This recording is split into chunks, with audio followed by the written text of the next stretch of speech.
ഒരു വ്യക്തിക്ക് 5 അതിലധികം വർഷമോ പ്രമേഹ രോഗമോ ഉണ്ടെങ്കിൽ അയാൾ പിന്നെ പോകുന്നത് അതിൻ്റെ കോംപ്ലിക്കേഷൻസിലേക്കായിരിക്കും. ആ കോംപ്ലിക്കേഷൻസ് എന്ന് പറയുന്നത് കണ്ണുകളെ ബാധിക്കുന്ന ഡയബറ്റിക് റെറ്റിനോപ്പതി എന്ന അവസ്ഥയിലേക്കാവാം.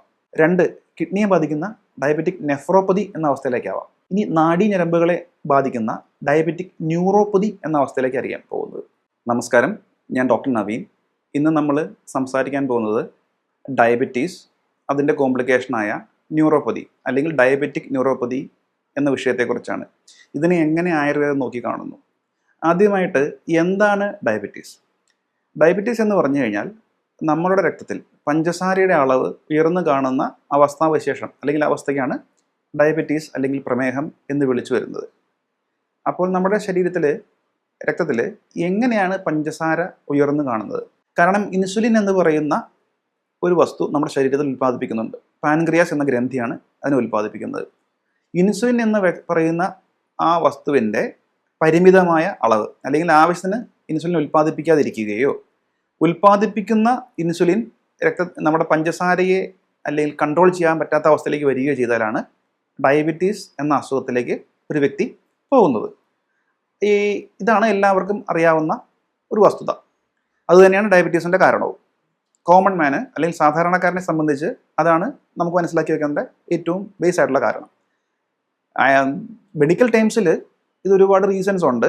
അതിലേക്കൊന്നും ഞാൻ എക്സ്പ്ലനേഷൻ പോകുന്നില്ല. നമുക്ക് സാധാരണക്കാരനെ സംബന്ധിച്ചിടത്തോളം രക്തത്തിലെ പഞ്ചസാരയുടെ അനിയന്ത്രിതമായ അളവിനെ പ്രമേഹം അല്ലെങ്കിൽ ഡയബറ്റീസ് എന്ന് വിളിക്കുന്നു. ഇനി എന്തുകൊണ്ട് പ്രമേഹം വരുന്നു, പ്രമേഹം ഉണ്ടാകുന്നു? നമ്മളുടെ ജീവിതശൈലിയാണ് ഇതിന് ഏറ്റവും പ്രധാനപ്പെട്ട കാരണമായിട്ട് പറയപ്പെടുന്നത്.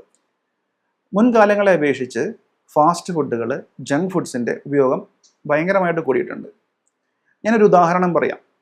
നമ്മൾ കുട്ടികൾക്ക് ബിസ്ക്കറ്റ് കൊടുക്കുമല്ലോ.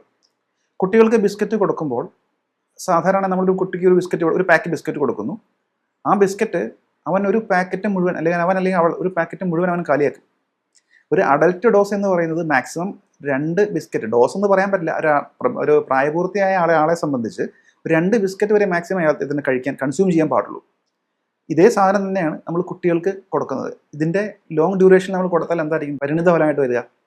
ഇത്തരം അസുഖങ്ങൾ അല്ലെങ്കിൽ ലൈഫ് സ്റ്റൈൽ ഡിസീസിൻ്റെ ഡെവലപ്മെൻറ്റിലേക്ക് നയിക്കും. ഡയബറ്റീസ് വൺ ഓഫ് ദ ഡിസീസാണ്. ഒരുപാട് ലൈഫ് സ്റ്റൈൽ ഡിസീസ് ഉണ്ട്, അതിലൊരു ഡിസീസാണ്. അപ്പോൾ എന്തുകൊണ്ട് ഡയബറ്റീസ് ഇപ്പോൾ ഏറ്റവും അലാമിങ് അല്ലെങ്കിൽ ഏറ്റവും മുഖ്യധാരയിലേക്ക് കടന്നു വരുന്നു എന്ന് പറയാനുള്ള കാരണം, ഈ പ്രമേഹ രോഗം എന്ന് പറയുന്നത് നമ്മുടെ ഇന്ത്യയെ സംബന്ധിച്ച് ഒരു നിർണായകമായ ഒരു എന്താ പറയുക, ഒരു സ്ഥാനം അലങ്കരിക്കുന്ന ഒരു അസുഖമാണ്. കാരണം നമ്മുടെ ഭാരതം ഇന്ന് ഡയബറ്റീസിൻ്റെ തലസ്ഥാനം എന്നറിയപ്പെടാൻ പോകുന്ന ഒരു രാജ്യമായി മാറിക്കൊണ്ടിരിക്കുകയാണ്. ലോകത്തിൻ്റെ ജനസംഖ്യയിൽ ഡയബറ്റിക്സ് അല്ലെങ്കിൽ പ്രമേഹം ബാധിക്കുന്ന ആളുകളിൽ ഭൂരിഭാഗവും ബാധിക്കപ്പെടുന്നത് ഇന്ത്യയിലാണ് എന്നാണ് ഇപ്പോഴുള്ള പഠനങ്ങൾ ചൂണ്ടിക്കാണിക്കുന്നത്. അതിൽ തന്നെ കേരളം ഇപ്പോൾ 1ാം സ്ഥാനത്തേക്ക് വന്നുകൊണ്ടിരിക്കുകയാണ്. നമ്മൾ ഒരേ സമയം ചിന്തിപ്പിക്കേണ്ട ഒരു കാര്യമാണ്. കാരണം നമ്മുടെ ഭക്ഷണശീലം അല്ലെങ്കിൽ നമ്മളുടെ ജീവിത ശൈലികൾ നമ്മളൊന്ന് മാറ്റിപ്പിടിക്കേണ്ട കാലഘട്ടം അതിക്രമിച്ചിരിക്കുകയാണ്. ഈ ഡയബറ്റീസ് ഞാനിനി അതിലേക്ക് കൂടുതൽ കിടക്കുന്നില്ല. അപ്പോൾ ഞാൻ പറഞ്ഞു ഡയബറ്റീസ് എന്തുകൊണ്ട് വരുന്നു, രക്തത്തിലുള്ള പഞ്ചസാരയുടെ ഉയർന്ന അളവ് എങ്ങനെ വരുന്നു, നമ്മുടെ ജീവിതശൈലി അല്ലെങ്കിൽ ഭക്ഷണങ്ങളുടെ അനിയന്ത്രിതമായിട്ടുള്ള ഉപയോഗം അല്ലെങ്കിൽ നമ്മൾ കൃത്യമായിട്ട് നല്ല രീതിയിലുള്ള ഭക്ഷണ ഉപയോഗക്രമങ്ങളല്ലാത്തതുകൊണ്ട് വരുന്നൊരു അസുഖമാണെന്ന് പറഞ്ഞു. ഇനി നമുക്കറിയേണ്ടതിനെ നമുക്കിങ്ങനെ പ്രിവെൻറ്റ് ചെയ്യാന്നുള്ളതാണ്. പ്രിവെൻറ്റ് ചെയ്യാനായിട്ട് നമ്മളെപ്പോഴും എന്തൊരു അസുഖം വരാതിരിക്കാൻ നോക്കേണ്ടത് അതിൻ്റെ സാഹചര്യം ഒരുക്കാതിരിക്കുക എന്നുള്ളതാണ്. അതാണ് നമ്പർ 1 ആയിട്ട് ചെയ്യേണ്ടത്. ഇനി വന്നു കഴിഞ്ഞാൽ എന്ത് ചെയ്യണം എന്നാണ് അടുത്തത്. വന്നു കഴിഞ്ഞാൽ നമുക്ക് കൃത്യമായിട്ട് അതിനെ നമ്മൾ ഐഡൻറ്റിഫൈ ചെയ്യണം. ഒരു അസുഖത്തെ കൃത്യമായി ഐഡൻറ്റിഫൈ ചെയ്യുക. നമുക്ക് എങ്ങനെ വന്നു ഈ അസുഖം എന്തുകൊണ്ട് വന്നു, ആ വരാനുള്ള സാഹചര്യങ്ങളൊന്ന് ഒഴിഞ്ഞു നിൽക്കേണ്ട കാര്യങ്ങൾ എന്തൊക്കെയാണ്. ഇനി ഡയബറ്റീസിന് നമുക്ക് പല മാനങ്ങളുണ്ട്. റീസെൻ്റ്ലി ഡെവലപ്ഡ് ഡയബറ്റീസ് എന്ന് പറയും. പെട്ടെന്ന് ഇപ്പോൾ കണ്ടറിഞ്ഞ പ്രമേഹ രോഗി, അല്ലെങ്കിൽ ഇപ്പോൾ എനിക്ക് പ്രമേഹം ഞാൻ ടെസ്റ്റ് ചെയ്യാൻ ബ്ലഡ് ചെക്ക് ചെയ്യാൻ പോയപ്പോൾ എൻ്റെ ബ്ലഡിൻ്റെ ഗ്ലൂക്കോസിൻ്റെ അളവ് കുറച്ചുകൂടി നിൽക്കുന്നു. അപ്പോൾ നമ്മൾ അടുത്ത ടെസ്റ്റിലേക്ക് പോകും. GTT എന്ന് പറയും, ഗ്ലൂക്കോസ് ടോളറൻസ് ടെസ്റ്റ്. അതിലേക്ക് പോകും. അല്ലെങ്കിൽ HbA1c, രക്തത്തിൽ എത്ര ക്രോണിസിറ്റി ഓഫ് എ ഡിസീസ് അല്ലെങ്കിൽ എത്രമാത്രം പ്രമേഹത്തിന് രോഗിയെ ബാധിച്ചു എന്നറിയാനുള്ളൊരു ടെസ്റ്റ്. ഇതിലേക്കൊക്കെ നമ്മൾ പോകും. HbA1c നോക്കിയതിന് ശേഷം അപ്പോൾ ഒരു HbA1cക്ക് വാല്യൂ ഉണ്ട്. 6.5 താഴെയാണെങ്കിൽ പ്രീ ഡയബറ്റിക് എന്ന്, 6.5 മേലെയാണെങ്കിൽ ഡയബറ്റിക് എന്ന്, പിന്നെ 8 മേലെയാണെങ്കിൽ പൂർ കൺട്രോൾ എന്ന്, 9 മേലെയാണെങ്കിൽ വളരെ പൂർ ആയിട്ടുള്ള കൺട്രോൾ എന്ന്. അപ്പോൾ ഇങ്ങനെയൊക്കെ നമുക്ക് അറിയാൻ പറ്റുന്നൊരു ഓരോ കാര്യങ്ങളുണ്ട്. അപ്പോൾ നമ്മൾ ഇതിനെയൊക്കെ നോക്കിയതിന് ശേഷമാണ് ഡയബറ്റീസിന് ഏത് രീതിയിലുള്ള ചികിത്സയാണ് വേണ്ടതെന്ന് നിർണ്ണയിക്കുന്നത്. ഒരു വ്യക്തിക്ക് 5 അതിലധികം വർഷമോ അധിക വർഷമായിട്ട് ഡയബറ്റീസ് ഉണ്ട് എങ്കിൽ, അല്ലെങ്കിൽ പ്രമേഹ രോഗം ഉണ്ടെങ്കിൽ, അയാൾ പിന്നെ പോകുന്നത് അതിൻ്റെ കോംപ്ലിക്കേഷൻസിലേക്കായിരിക്കും. ആ കോംപ്ലിക്കേഷൻസ് എന്ന് പറയുന്നത് കണ്ണുകളെ ബാധിക്കുന്ന ഡയബറ്റിക് റെറ്റിനോപ്പതി എന്ന അവസ്ഥയിലേക്കാവാം. 2, കിഡ്നിയെ ബാധിക്കുന്ന ഡയബറ്റിക് നെഫ്രോപ്പതി എന്ന അവസ്ഥയിലേക്കാവാം. ഇനി നാഡീഞരമ്പുകളെ ബാധിക്കുന്ന ഡയബറ്റിക് ന്യൂറോപ്പതി എന്ന അവസ്ഥയിലേക്കായിരിക്കാം പോകുന്നത്. ഇന്ന് ഞാൻ നിങ്ങളെ പറ്റി ഏറ്റവും കൂടുതൽ ആളുകൾക്കുള്ള ഒരു ബുദ്ധിമുട്ടെന്ന് പറഞ്ഞാൽ ഡയബറ്റീസ് ബാധിച്ചവരെ സംബന്ധിച്ച് അത് ന്യൂറോപ്പതിയിലാണ്. കൈകാലുകൾക്ക് തരിപ്പ്, പുകച്ചിൽ, മരവിപ്പ്. പ്രത്യേകിച്ചും തണുപ്പ് കാലങ്ങളിൽ നമ്മൾ രാവിലെ എണീക്കുമ്പോൾ കാലിന് ഭയങ്കര തണുപ്പ്, കാല് തറയിൽ കുത്തിയാൽ നമുക്ക് എന്താ പറയുക, ഭയങ്കരമായിട്ടുള്ള ഒരു മരവിപ്പ് അരച്ച് കയറുക, ചെരുപ്പ് കാലിൽ നിന്ന് ഊരിപ്പോവുക, നമുക്ക് ഒരു ചെരുപ്പ് ഇട്ടതായിട്ട് നമുക്ക് തോന്നാതിരിക്കുക, സൂചിക്ക് കുത്തുന്നത് പോലെ പാദങ്ങളിൽ വേദന എടുക്കുക, മുളക് അരച്ച് തേച്ചതുപോലുള്ള പുകച്ചിൽ. ഇത് എല്ലാം തന്നെ ഡയബറ്റിക് ന്യൂറോപ്പതി എന്ന് പറഞ്ഞ ഒരു അവസ്ഥാവിശേഷമാണ്.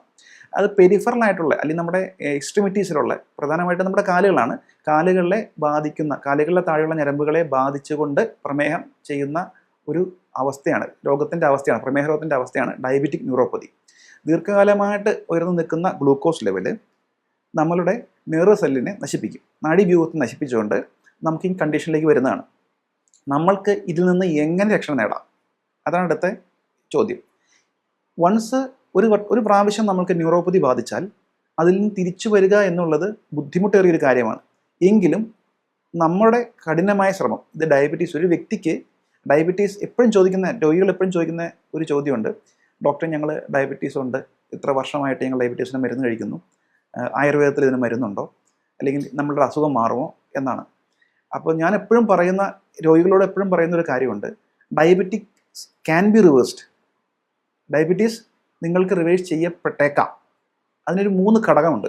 1, ഡോക്ടർ കൃത്യമായിട്ട് അസുഖത്തെ ഐഡൻറ്റിഫൈ ചെയ്യുക, അതിൻ്റെ റൂട്ട് കോസിനെ ഐഡൻറ്റിഫൈ ചെയ്യുക. 2, വ്യക്തിക്ക് കൃത്യമായിട്ടുള്ള മരുന്നുകളെ പറഞ്ഞു കൊടുക്കുക. 3, വ്യക്തികൾ ആ ജീവിതശൈലി നിലവാരവും ആ മരുന്നുകളുടെ ഉപയോഗവും കൃത്യമായിട്ട് ചെയ്യുന്നുണ്ടോ എന്ന് ഉറപ്പുവരുത്തുക. ഇതുമൂലം നമുക്ക് ആ പ്രമേഹത്തിൻ്റെ അവസ്ഥയിൽ നിന്ന് ഒരു പരിധിവരെ നല്ല രീതിയിൽ തന്നെ ഒരു മോചനം ലഭിക്കാൻ സാധിക്കുന്നുണ്ട്. ഞാൻ പറയുന്നത് ഡയബറ്റീസ് വന്ന് ഒരു സിംഗിൾ ഡ്രഗ് കഴിച്ചു, ആ മരുന്ന് കഴിച്ചതിന് ശേഷം ഡയബറ്റീസ് മാറി പിന്നെ അയാൾക്ക് എല്ലാ മധുരപലഹാരങ്ങളും കഴിച്ച് നടക്കാം എന്നല്ല. ആ അവസ്ഥയിൽ നിന്ന് അയാൾക്ക് നന്നായിട്ട് വ്യത്യാസം വന്ന്, ഇപ്പോൾ ഞാൻ ഈ പറഞ്ഞ ന്യൂറോപ്പതി ആണെങ്കിലും ഈ ബുദ്ധിമുട്ടുകളിൽ നിന്ന് നല്ല രീതിയിൽ തന്നെ വ്യത്യാസം വന്ന് ഒരു നോർമൽ ലൈഫിലേക്ക് വരാനുള്ള സാധ്യതയുണ്ട്. 100-ൽ 70% ആളുകൾക്കും അതിലേക്ക് വരാൻ പറ്റും. ഈ 30% ആളുകൾ ഞാനവിടെ പറഞ്ഞേക്കുന്നത് ഈ ഡയബറ്റീസിൻ്റെ ഡ്യൂറേഷൻ, അല്ലെങ്കിൽ പ്രമേഹത്തിൻ്റെ ഡ്യൂറേഷൻ ലെങ്ത് ഡ്യൂറേഷൻ ആണെങ്കിൽ നമ്മുടെ സെൽസ് നശിച്ചു പോകും. പരിപൂർണമായി ന്യൂറോപ്പതി ബാധിച്ച അല്ലെങ്കിൽ സെല്ല് നശിച്ചൊരവസ്ഥയിൽ നിന്ന് തിരിച്ചു കൊണ്ടുവരിക എന്ന് പറയുന്നത് ബുദ്ധിമുട്ടേറിയ കാര്യമാണ്. അതുകൊണ്ട് ഐഡൻറ്റിഫൈങ് ദ ഡിസീസ്, നമ്മൾ ഡിസീസിനെ ഐഡൻറ്റിഫൈ ചെയ്യുക, മനസ്സിലാക്കുക, know about your disease, know about your health condition, നിങ്ങളുടെ അസുഖത്തെപ്പറ്റി നിങ്ങൾ മനസ്സിലാക്കുക. ഇതാണ് ഏറ്റവും പ്രാധാന്യം. ആയുർവേദത്തിൽ ഡയബറ്റീസിനെ പ്രമേഹം എന്ന കാറ്റഗറിയിലാണ് പൊതുവെ നമ്മൾ കാറ്റഗറൈസ് ചെയ്യുന്നത്. എല്ലാ പ്രമേഹവും നമ്മുടെ ആധുനിക വൈദ്യശാസ്ത്രത്തിൽ കാണുന്ന ഡയബറ്റീസ് ആണോ എന്ന് ചോദിച്ചാൽ നമുക്ക് എക്സാക്റ്റ് ആയിട്ട് ഇത് അതാണ് എന്ന് പറയാൻ പറ്റില്ല.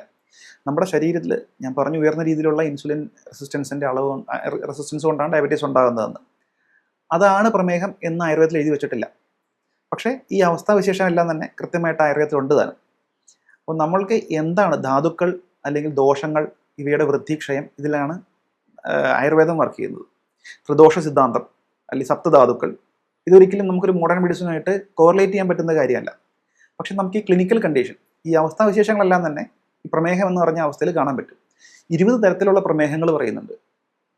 20 ടൈപ്പ് ഓഫ് പ്രമേഹങ്ങൾ: വാതിക പ്രമേഹം, പൈത്തിക പ്രമേഹം, അതുപോലെ കവച പ്രമേഹം. ഇതിനെ തന്നെ 10, 6, 4 എന്ന് മൊത്തം 20 തരത്തിലാണ് പ്രമേഹത്തെ തിരിച്ചിരിക്കുന്നത്. അതോരോ കണ്ടീഷൻ പറയുന്നുണ്ട്. ഇപ്പോൾ ചില ആളുകൾ പറയും ഡയബറ്റീസിൻ്റെ അല്ലെങ്കിൽ പ്രമേഹത്തിൻ്റെ സമയത്ത് പതഞ്ഞ് മൂത്രം ഒഴിക്കുന്നുണ്ട് എന്നുള്ള ചില പറയാറുണ്ട്. ഫ്രോത്തി യൂറിനേഷൻ. അപ്പോൾ ഈ ഫ്രോത്തി യൂറിനേഷൻ നമ്മൾ പറയുമ്പോൾ ഫ്രോത്തി യൂറിനേഷൻ കണ്ടു തുടങ്ങിയാൽ നിങ്ങൾ യൂറിനിലെ മൈക്രോ അലുമിൻ നോക്കുക എന്ന് പറയും. അതാണ് നിങ്ങൾ ആദ്യം തന്നെ നോക്കേണ്ടത്. കിഡ്നിയുടെ ഒരു ഇൻഡിക്കേറ്ററാണ്. നമ്മൾ എപ്പോഴും കണ്ടുവരുന്നൊരു മിസ്റ്റേക്ക്, നിങ്ങൾ ആ റീനൽ ഫംഗ്ഷൻ കൃത്യമായിട്ട് RFT നോക്കുന്നു, റീനൽ ഫംഗ്ഷൻ ടെസ്റ്റ് നോക്കുന്നു, ക്രിയാറ്റിൻ്റെ അളവ് കൂടുന്ന വരെ നമ്മൾ നോക്കിയിരിക്കും. ക്രിയാറ്റിൻ്റെ അളവ് എന്ന് വെച്ചാൽ കിഡ്നി ഫംഗ്ഷൻ കുറഞ്ഞ ഒരു പരിധി കഴിയുമ്പോഴാണ് ക്രിയാറ്റിൻ കൂടി തുടങ്ങുള്ളൂ. ശരിക്കും ആദ്യം തന്നെ നോക്കേണ്ടത് യൂറിൻ ഇതാണ്, മൈക്രോ അലുമിൻ ആണ് നോക്കുക. അത് നമ്മൾ നോക്കണമെന്നുണ്ടെങ്കിൽ ഈ ഫ്രോത്തി യൂറിനേഷൻ കാണുമ്പോൾ തന്നെ നമ്മൾ പോയി നോക്കണം. ഇതുപോലുള്ള കൊച്ചു കൊച്ചു അറിവുകളുണ്ട്. അത് ഒരു സൂക്ഷ്മമായിട്ടുള്ള രീതിയിലാണ് ആയുർവേദത്തിൽ പറഞ്ഞു വെച്ചിരിക്കുന്നത്. അത് ഓരോ ഹെൽത്ത് കണ്ടീഷൻസ് അല്ലെങ്കിൽ ഈ 20 സ്റ്റേജസ് ഓഫ് ഡയബറ്റീസ് അല്ലെങ്കിൽ 20 ഡിഫറെൻറ്റ് ടൈപ്സ് ഓഫ് ഡയബറ്റീസിൽ കൃത്യമായിട്ട് പ്രമേഹത്തിൽ കൃത്യമായിട്ട് പറഞ്ഞു വെച്ചിട്ടുണ്ട്. അപ്പോൾ ഇതിനെ കണ്ടിട്ട് ഇതിൽ ഈ കണ്ടീഷൻ വരുമ്പോൾ ഇത് മാറ്റിയെടുക്കാവുന്ന കണ്ടീഷൻ ഏതാണ്, നിയന്ത്രിക്കാവുന്ന കണ്ടീഷൻ ഏതാണ്, മാറ്റാൻ പറ്റില്ലാത്ത കണ്ടീഷൻ ഏതാണ്, ഇതെല്ലാം കൃത്യമായി അറിയണമെങ്കിൽ ഒരു എക്സ്പേർട്ട് ആയിട്ടുള്ള ഒരു ആയുർവേദ ഡോക്ടർ അല്ലെങ്കിൽ ഇതിൽ ചെയ്ത് പരിചയമുള്ള ഒരു ആയുർവേദ ഡോക്ടറെ അടുത്ത് നേരിട്ട് ചെന്ന് തന്നെ ചെയ്തേക്കണം. യൂട്യൂബ് വഴിയോ അല്ലെങ്കിൽ നിങ്ങൾ എന്താ പറയുക പുസ്തകം വഴിയോ ഒരു നമ്മൾ വായിച്ചറിവ് വഴിയോ അല്ലെങ്കിൽ നിങ്ങൾ കടയിൽ കാണുന്ന ഏതെങ്കിലും ഒരു മരുന്നുണ്ട്, ആ മരുന്ന് വാങ്ങിച്ച് കഴിച്ചാൽ ആയുർവേദ മരുന്നാണെങ്കിൽ പോലും അത് കഴിച്ചു കഴിഞ്ഞാൽ അത് കുറയും എന്നങ്ങനെയല്ല. കൃത്യമായിട്ട് നിങ്ങൾ ചോദിച്ചറിയണം. കാരണം ഞാൻ പറഞ്ഞു 20 ടൈപ്പ് ഉണ്ടെന്ന്. ഏത് ടൈപ്പാണ് നിങ്ങൾക്കുള്ളത്, ആ ടൈപ്പിൽ എത്രമാത്രം വേഴ്സാണ് നിങ്ങളുടെ കണ്ടീഷൻ, അല്ലെങ്കിൽ ഏറ്റവും മൈൽഡാണോ അഡ്വാൻസ്ഡ് ആണോ അല്ലെങ്കിൽ വേഴ്സൺ ആണോ നിങ്ങളുടെ കണ്ടീഷൻ എന്നറിഞ്ഞാൽ മാത്രമാണ് നമുക്കതിനെ ചികിത്സിച്ച് ഭേദമാക്കാൻ പറ്റുള്ളൂ. അപ്പോൾ ആയുർവേദത്തിൽ പ്രമേഹം എന്ന് പറഞ്ഞ അസുഖം ഒരുപാട് മാനങ്ങളുള്ളതാണ്. അതുകൊണ്ട് തന്നെ കൃത്യമായിട്ടുള്ള രോഗനിർണയം, ചികിത്സ കൃത്യമായിട്ടുള്ള ആളുകളുടെ അടുത്തേക്കുള്ള നിങ്ങൾ ചെന്നെത്തണം. എങ്കിൽ മാത്രമാണ് നമുക്കിതിനെ നിയന്ത്രിക്കാനൊക്കെ പറ്റുള്ളൂ.